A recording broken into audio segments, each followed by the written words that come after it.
সামগুৰিত গৰুসহ এখন গাড়ী জব্দ। লকডাউনৰ মাজতো একাংশ লোকে চলাই আছে গৰুৰ চোৰাং কাৰ্য। যোৱাকালি নিশা সামগুৰিৰ শিৱস্থানত আৰক্ষীয়ে গৰুসহ এখন বাহন জব্দ কৰে। লকডাউনৰ নিয়ম ভংগ কৰি নিশা শিৱসাগৰৰ পৰা সামগুৰিলৈ আহিছিল বাহনখন। নিশা সান্ধ্য আইনৰ মাজতেই এচাম লোকে চলাইছে গৰুৰ চোৰাং বেহা। আনহাতে জন্তু কঢ়িওৱা কোনো অনুজ্ঞাপত্ৰ নথকা সত্ত্বেও গাড়ীখনত অনা হৈছিল এটা মহ সহ 17টাকৈ গৰু।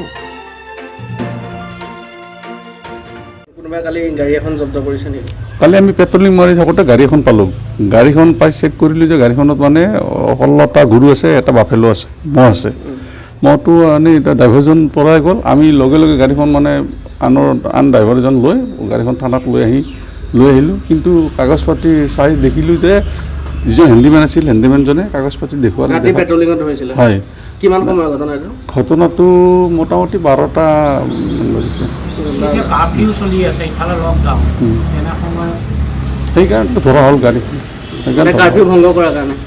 নহয়, গাড়ীখনৰ আৰু হেৰিও নাই আপোনাৰ, এই যেনে গাড়ীখনৰ কেটেল পাৰ্মিট নাই, কেটেল পাৰ্মিট লাগে, কেটেল পাৰ্মিট নাই। এইটো শিৱসাগৰৰ পৰা আহিছে, এইটো যাব তাতে আছে। নাই নাই নাই, পলাই গ'ল, ধৰণৰ মালিকো ওলাও নাই। এতিয়া আমি তদন্তত আনিম এইটো বস্তু। হেল্পাৰ এজন আটক কৰিছোঁ মানে তেওঁ হেৰি নাই, তেওঁ ইমান সবিশেষ নাজানে একো, হেল্পাৰে কেৱল গাড়ীৰ হেল্পাৰ।